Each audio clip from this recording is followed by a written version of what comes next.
Hello,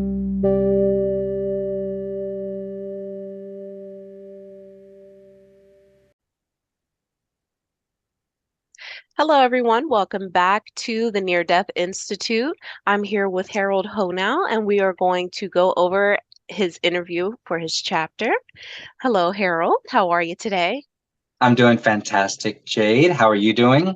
I'm pretty good. I'm very excited for our interview today. Harold has a very interesting chapter. Definitely quite different than, the usual gist that we have. We have a lot of perspectives in this chapter, so it'll be very exciting to hear Harold expand upon everything that was spoken about. So let's go ahead and begin with that.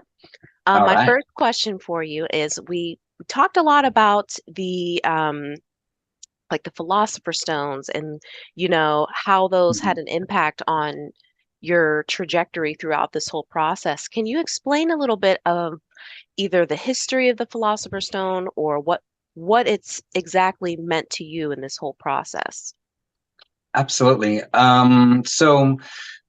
In late 2018, um, a friend of mine reached out to me, Eric McCool, and he's someone that was pre my spiritual awakening. So one of the last jobs I had as a server, um, he was a coworker and used to come in on a bike and didn't wear deodorant so you could smell a little bit of the funk, but he ate nuts and berries and stuff.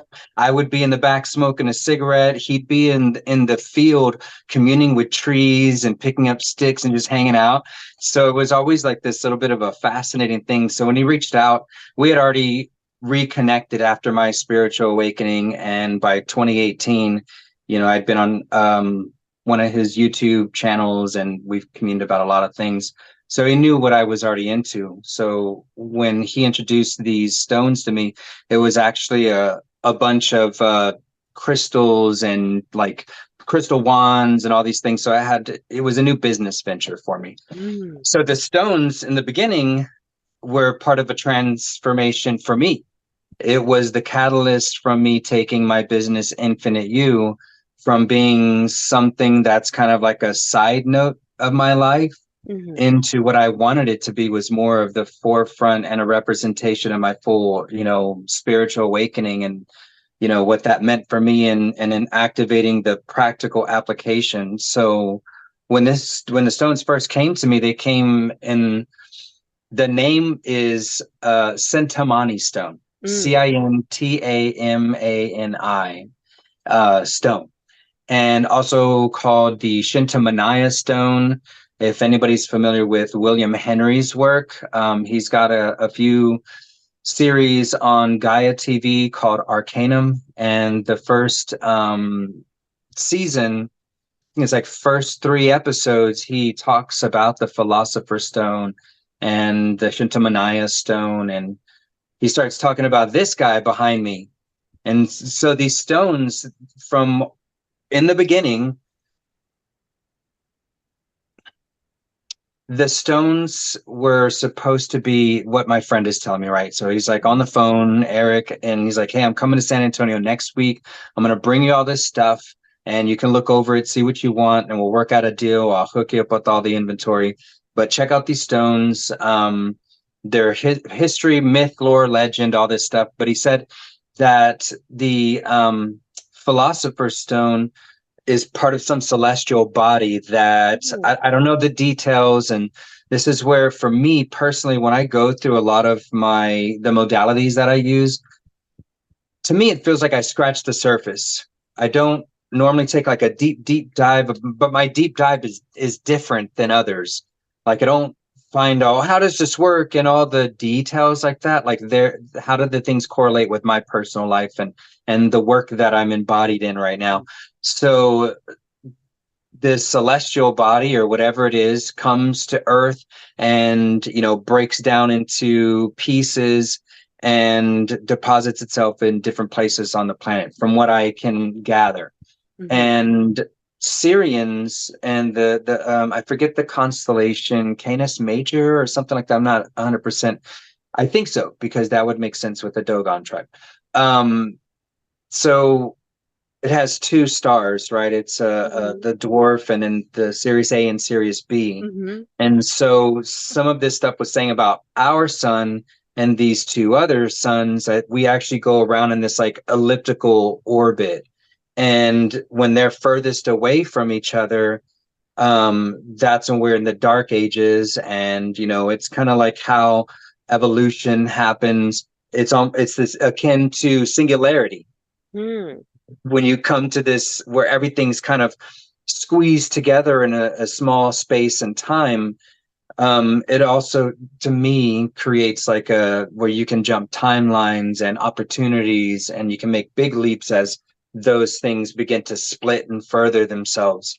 And kind of, it's part of this whole evolutionary path. But anyway, this banner of peace back there on, this guy's his name is Nicholas Roerich, Hmm. and the red circle with the three in the center, those are multidimensional in meaning.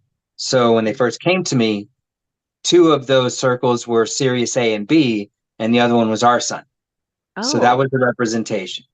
Now, the other part of what that actually means is this guy is a Russian mystic, artist, and what he and his mission was is really about art, but about bringing about a new world, a better world.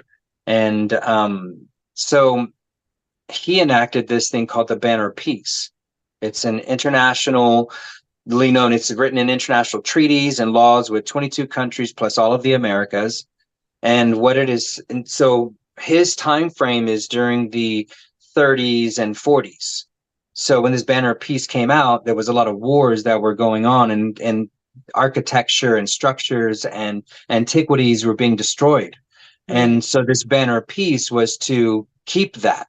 And so the Banner of Peace is written that you cannot, like, so for instance, if our community were to gather all the antiquities and say, hey man, we're preserving art, culture, humanity, then this Banner of Peace says that international law you cannot be messed with, whether it's a civil war or world war. Like, you're literally preserving the culture of humanity.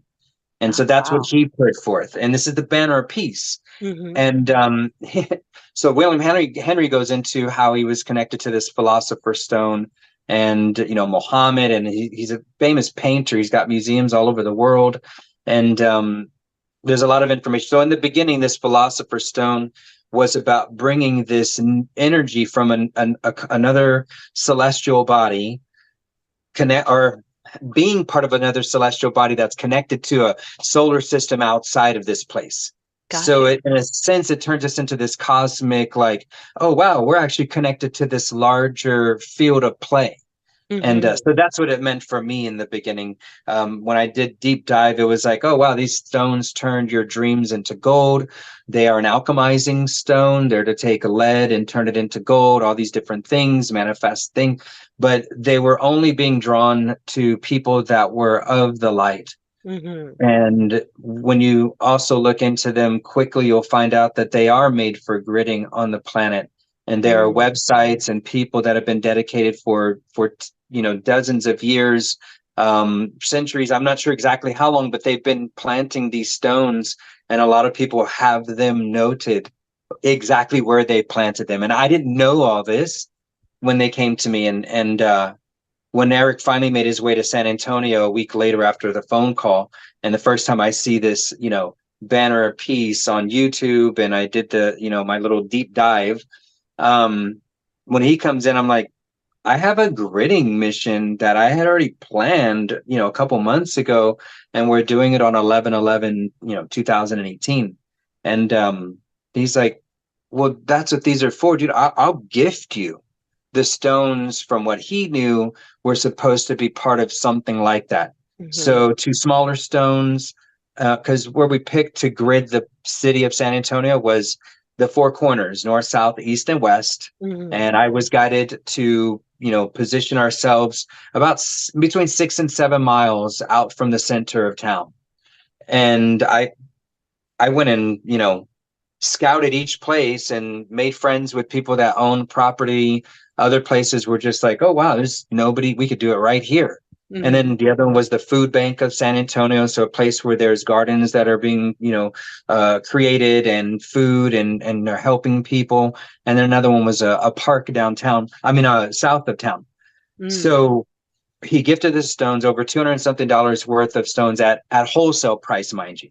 So that's Mm-hmm. like, close to $1,000 worth of stones, that he handed over for this mission. And the song came through a couple weeks before, which is by a group called Desert Dwellers. Mm. And I picked one of their songs called Dragon's Mist. And the reason I picked the song was for each of us to be able to tap in. When we were at separate locations. Mm. So at 11:11 on 11:11, we hit play for the song, and we're like tapped into through music. And so that was our gritting activation. It was also synchronistic, and with this activation that I was working on, at first my guides were like, no, you don't need any of your organite, you don't even deposit like, it was like, no, go in as your raw form humans and just like program the city to heaven on earth through your imagination and your heart. I love that. And Ooh, that's what we did, and the excuse stones came in. Yeah, That's amazing. That is, it was great. I really like how you kind of started off everything not with, a being that, came to you. It's really a human being that came to you and brought you these stones and kind Uh-huh. of, integrated a new crystal into something you were already going to do, perhaps giving it a new life. I really enjoy that. So you started off with these Sintamani stones. You did your gritting and everything. How did the Mhm. beings come into this? Like, do you think it was, secondary to you receiving these philosopher stones, or was it a meeting of the minds? Like, what happened there? So what you'll find in my chapter in the book is is a process. Mm-hmm. It was first a question. What's what the F is going on? Right? Like, it's a pressure point of like depression, loneliness, you're just isolated, and through which is a lot of people's precursor to a spiritual awakening. Mm-hmm. NDE, even solar eclipses, all these different things will cause a friction in your life that creates a heating up process, and there's your own personal alchemy that happens. Mm-hmm. And so the philosopher's stones have always, now that they've come into my life, it's shown me how we're all crystals, Right. and we're all part of an alchemical process. And I can, through my lens, which I want to quickly go back to, like, real quick, my birth date and why I feel there's codes that I inherently are born into that allow for harmonic coherence to come through in the ways that I presented. Sometimes not everybody gets it that way because, when you're ahead of your times or when you're trying to push the envelope, it's not always going to be well received by the ones that are still stuck a little bit 10 steps back. So that's fine. Right. It's part of the process, because there again is the friction, which Mm-hmm. creates the heating up, which creates the alchemy. Mm-hmm. It's a funny thing, right? So this is what we're going to roll with through this whole thing. And you asked me, oh, so what led me to the beings? So first is my awakening, right? So I discover more of myself. Then I take trips and activate. Like, I basically am going to where I'm called. Mm-hmm. And I push things out of the way. I neglect other things, and I say, no, there's a bigger mission.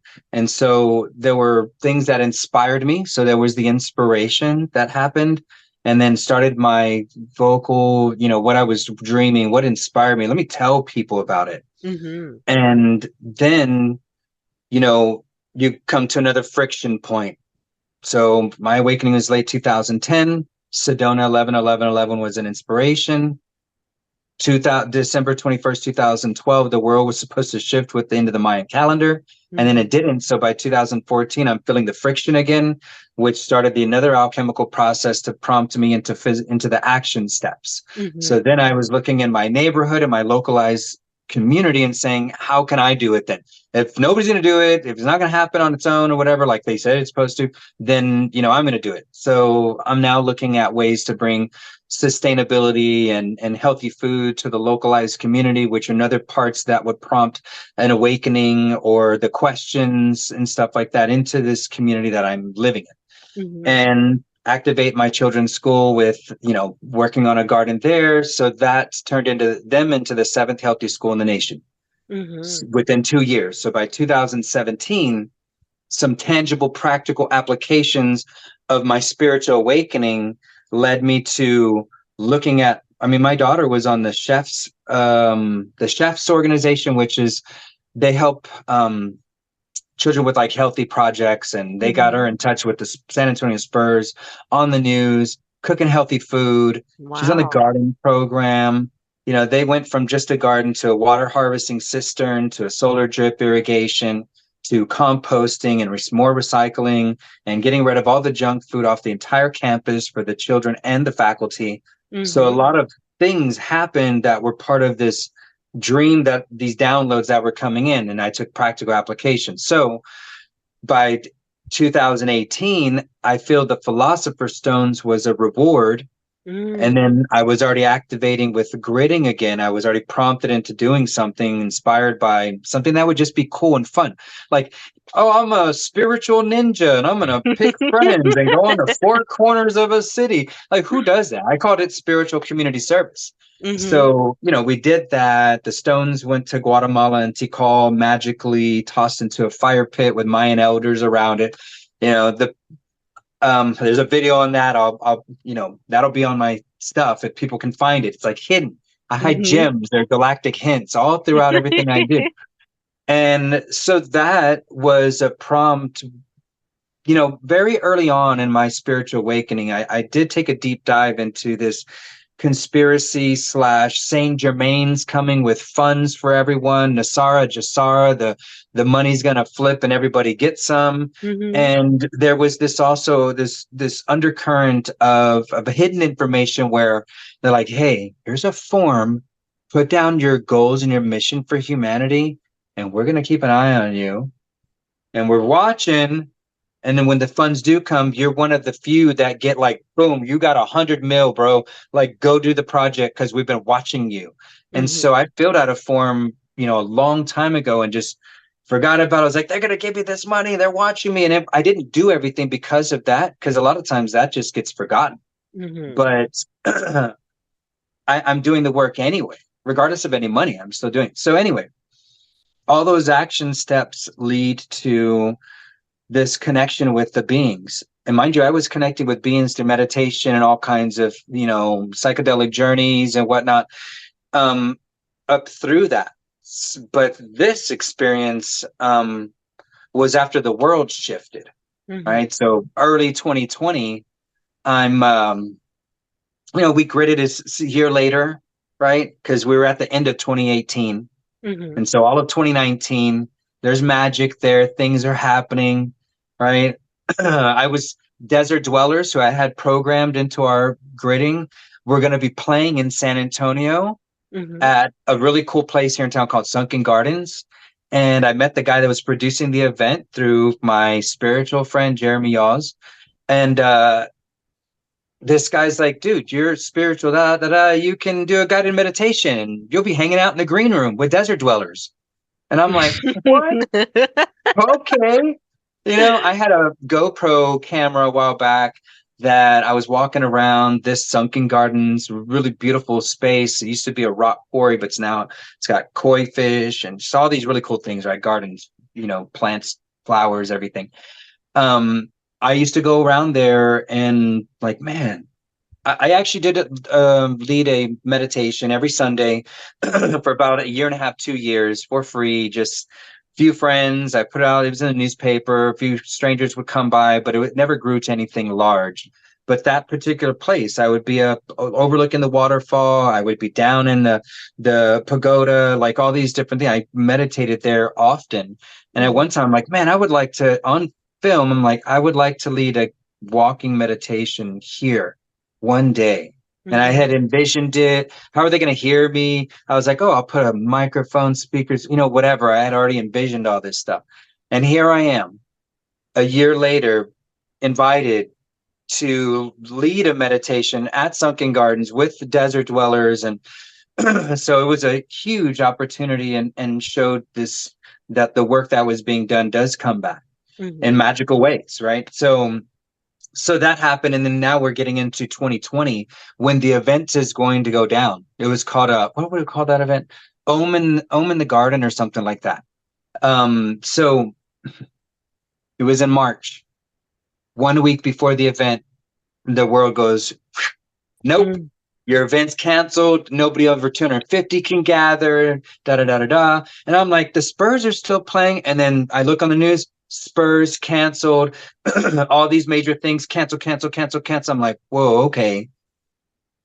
This shift happened, Mhm. right? Worldwide shift. Those in the spiritual community have been looking for, when's this worldwide shift going to happen? We thought it was going to look like one way, Mhm. but it's something much more subtle, I think, because there's one of the things that we're doing.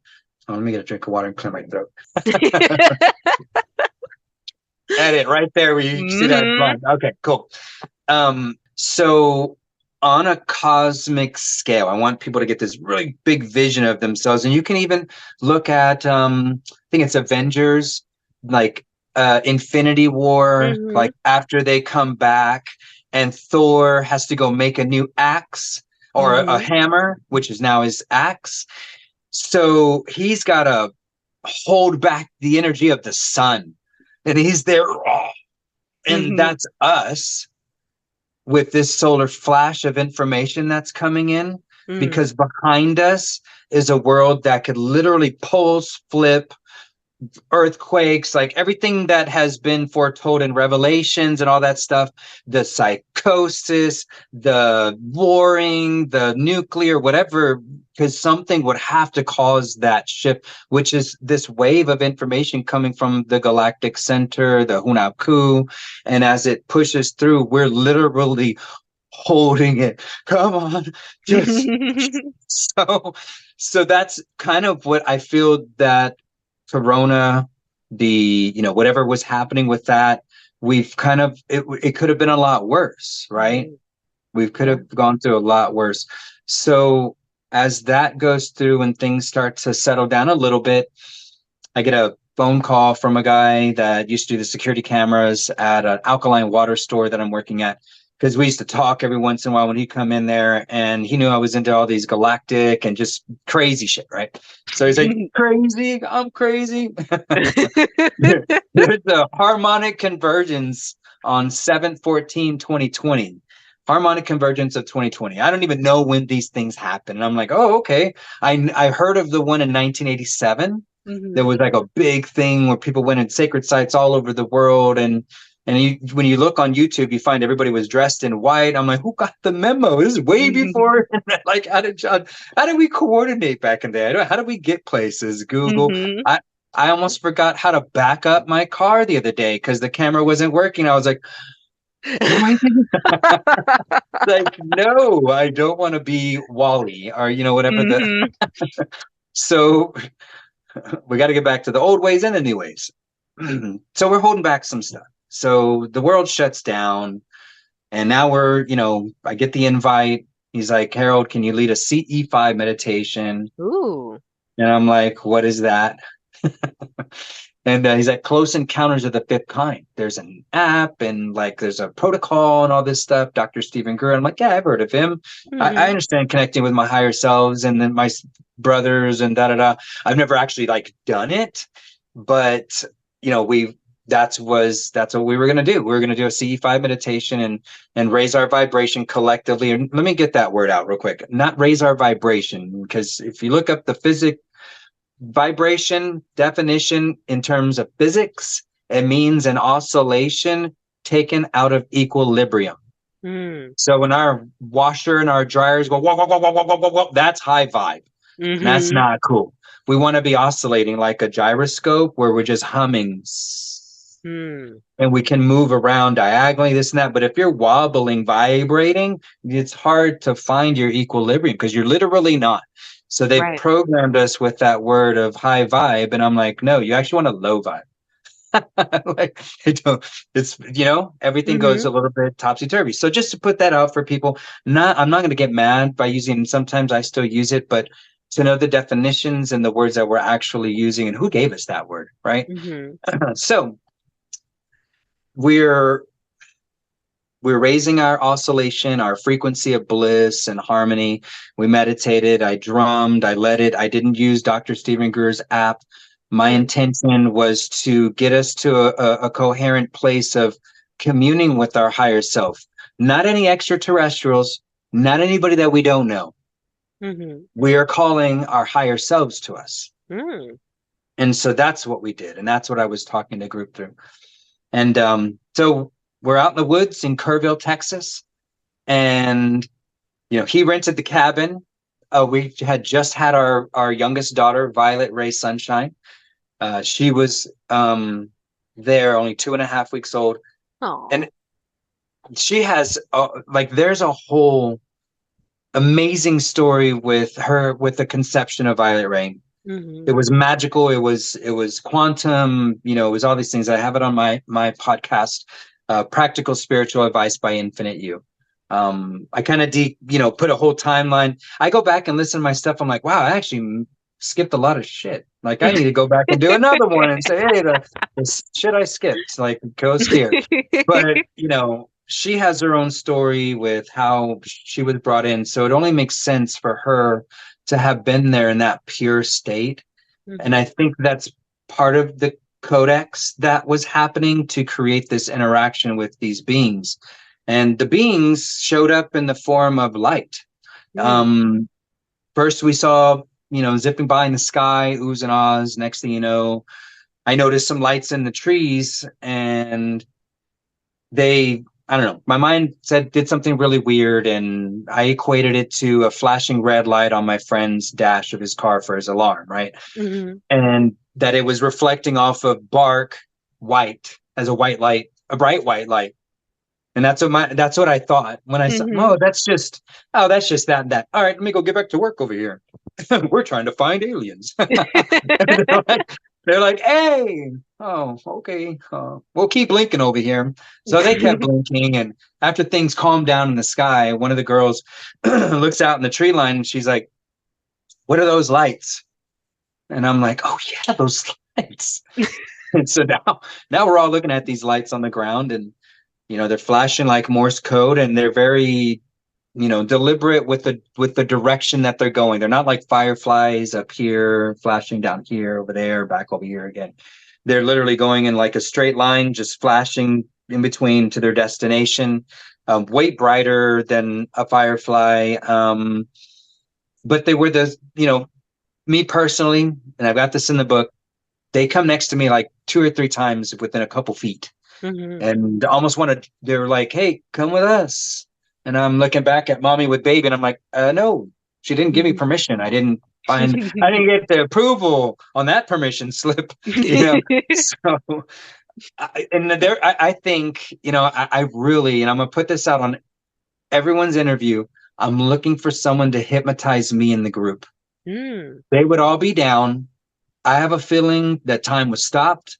I have a feeling I was taken on somewhere else, me or whoever, and was zipped back, and nobody knew, even me. Where I was like, I kind of wanted to. They're like, you did.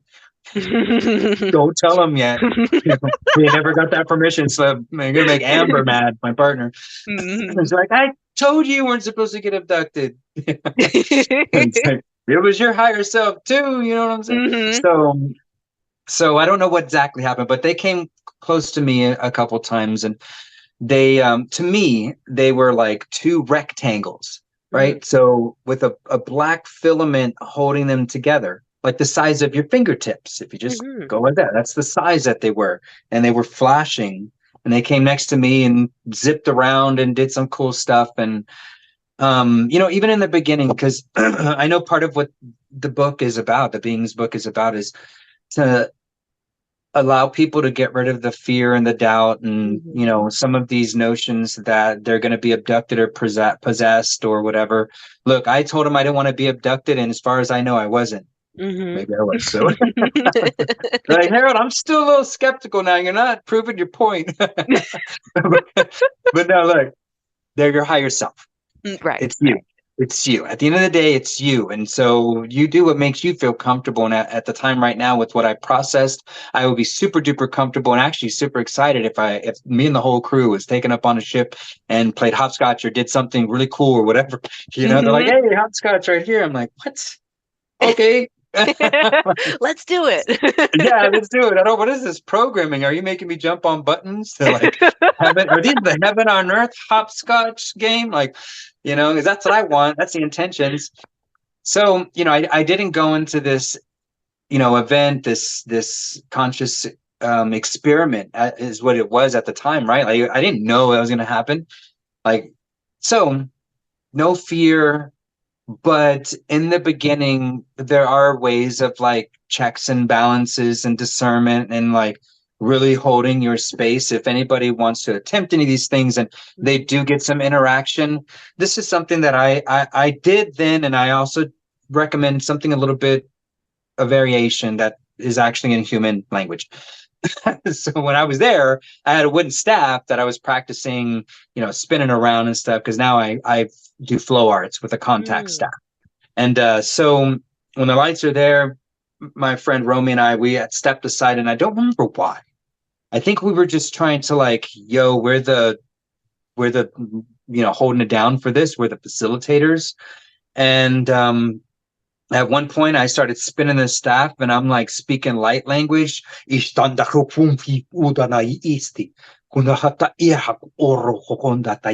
And I'm basically explaining only those in the highest of light can be around here. So if you stick around, I know who you are, and if you try to stick around and you're not in balance and serving for the greatest good, then the rest of me is going to show up, and Hmm. that'll activate the rest of them because we're all here together.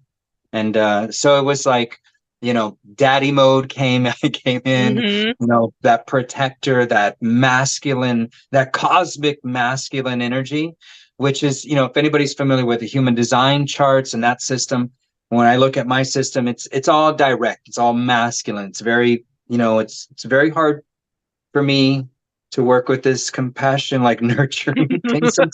I look, people around me will tell you I do a really good job of listening and things like that. But my daughters would be like, he's always wanting to solve my problems. I just want to speak and vent. Amber, my Hmm. partner, she's like, she'll tell me beforehand, look, I don't need an answer. I don't want a Hmm. solution. I'm coming to Just vent. listen. Yeah, and I'm like, cool. Then don't put a question. Don't Yeah, don't. sound like you have a question in it, because I can't like you prompt me. So I did the light language thing. I'm like holding down the energy, and the other thing that I want in the English words that you can use is, and I would recommend saying this 4 times. Only those in the highest order of light. If you're super scared and you want the light and the shadows to just kind of go away. But if you're more into your practice, I would say only those in the highest order of balance may Mm. stand in my presence. And Hmm. I say that 4 times. So let's do that together, just here now. Only Yeah, those in the only highest those order in the of highest order balance of balance may stand in my presence. may stand in We'll my do that again. presence. Only those in the Only highest those order of balance in the may highest stand order in of my balance presence. may stand in my presence. And one last time. Only those in the highest order of balance may stand in my presence. Only those in the highest order of balance may stand in my presence.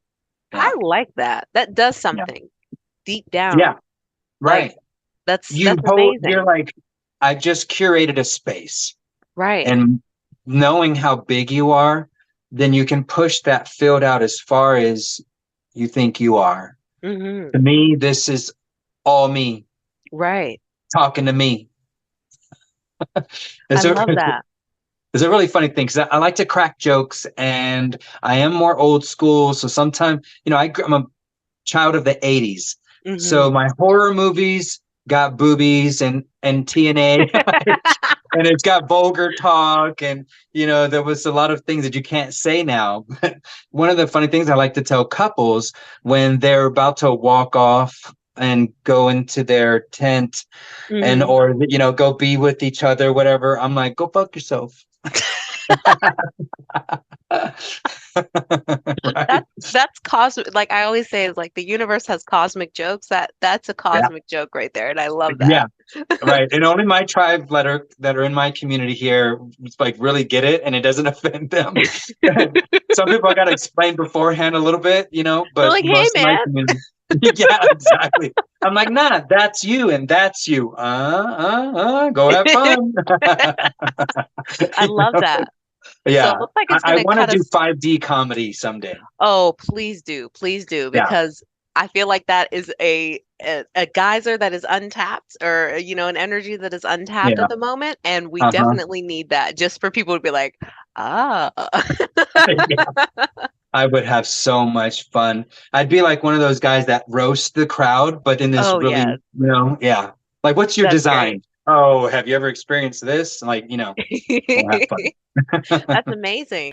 I really do like that you make sure to cleanse your space when you get into these meditative spaces with people that you're with, and you make sure that you're calling on specific entities, specific beings that you want to have in your auric field, higher self or otherwise.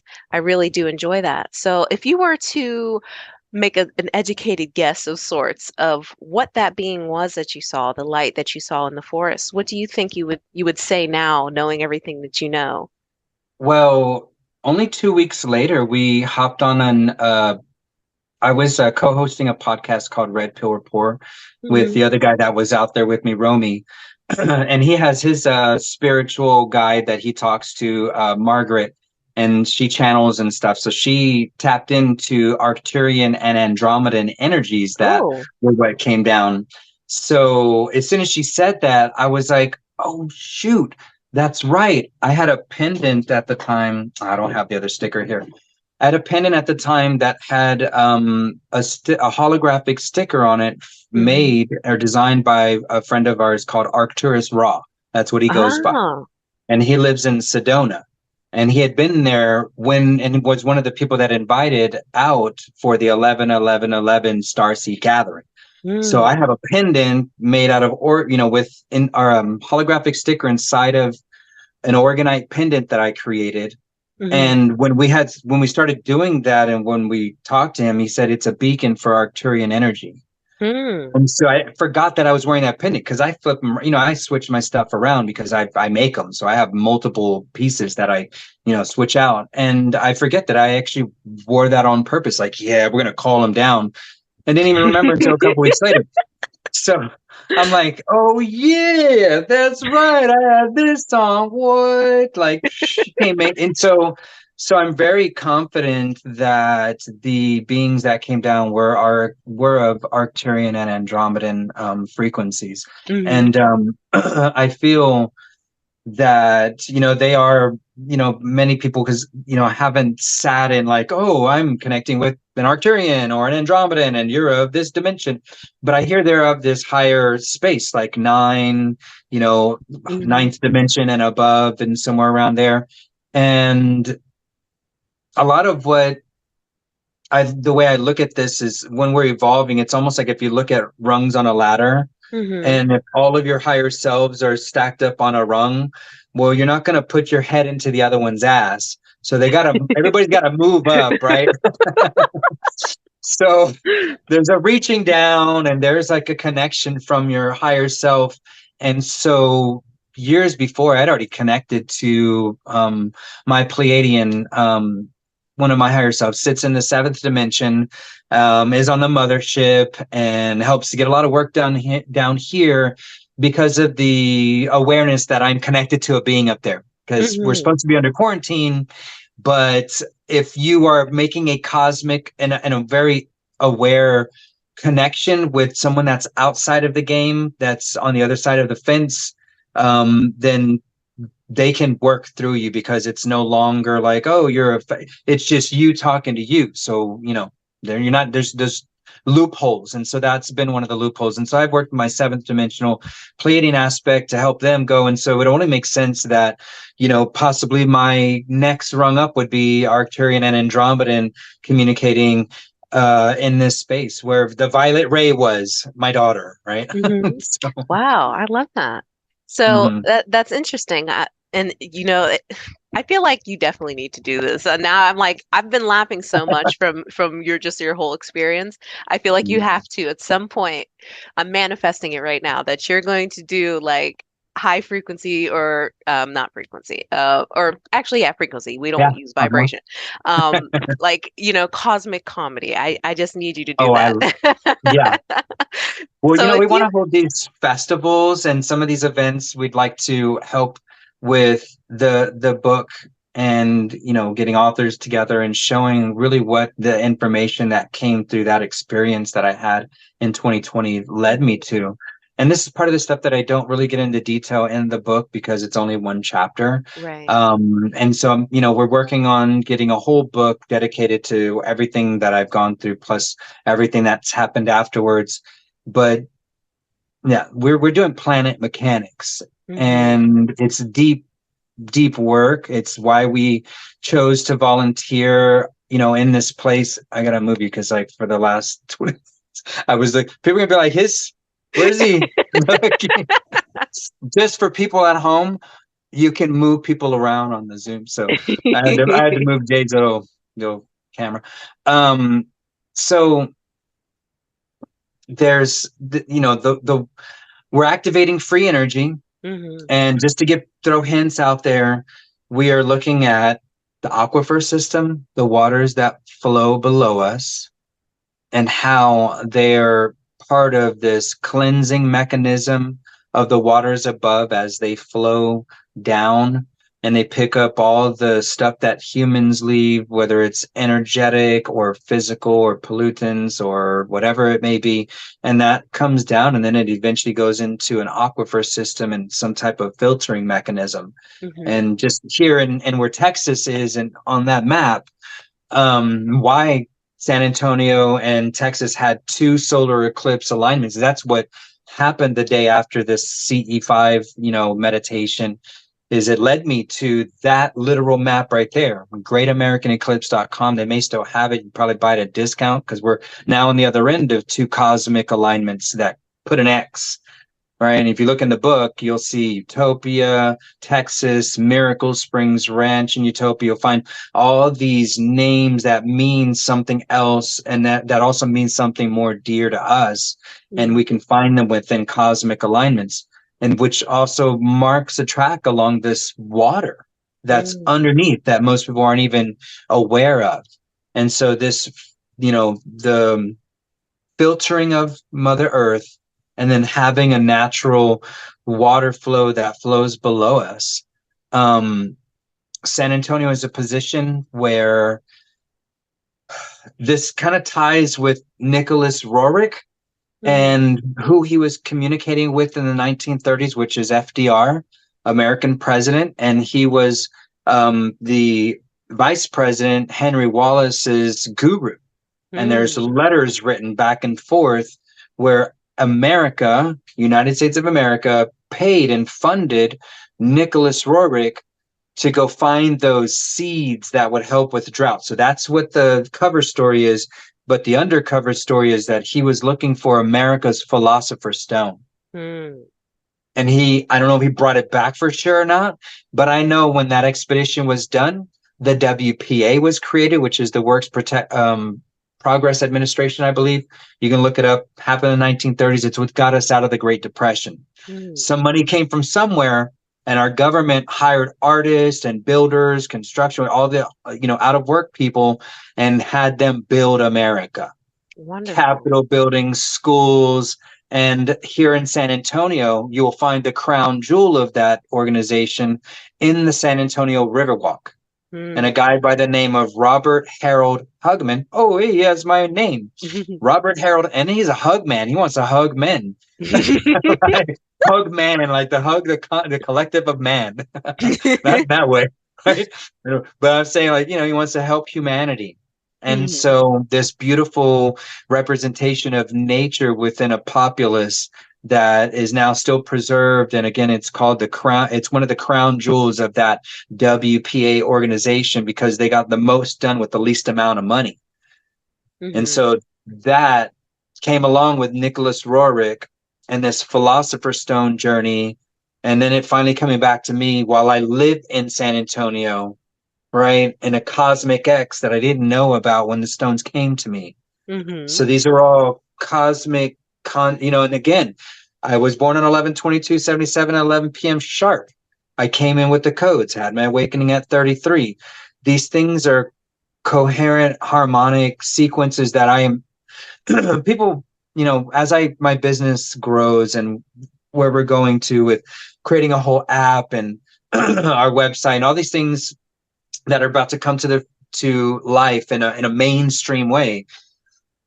I have people approach me that care about me and the mission that are like, you need to get all this patented, you need to get it, secured. And part of me is like, yeah, I know intellectual property and da da da da da and all these things, but I'm like, they would literally have to be me Mhm.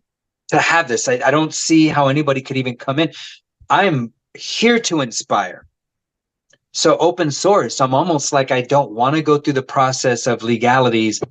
I do a little bit of research. Got on my other side here, I've got my laptop up and I've got Nicholas Roerich's information on Wikipedia pulled up. And this guy was a lawyer too.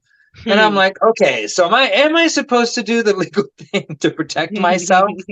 Or am I supposed to be willy-nilly and just go forward with my heart? And maybe someone else picks up that slack and is like, yo, I've got the money. Let me get you the lawyers. Let's Mhm. get all this stuff buttoned up because that's not my forte. That's not things that I even want to touch. Mhm. I'm living in a world that doesn't have laws and legalities and things like that. Yeah. Right. Where we have rogue guerrilla gardeners all over the place. We have warriors in the garden everywhere. And so so the planet mechanics with this whole cosmic X, Nicholas Roerich, my mission for my business, wanting to put sustainability and garden-based curriculum in all public schools.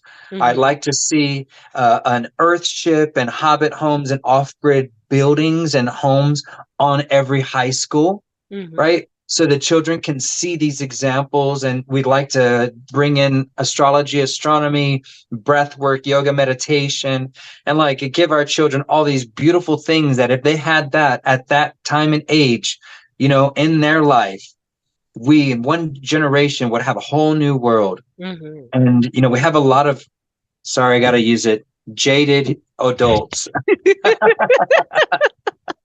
So you're in my audience right now. We'll do the 5D comedy hour right now.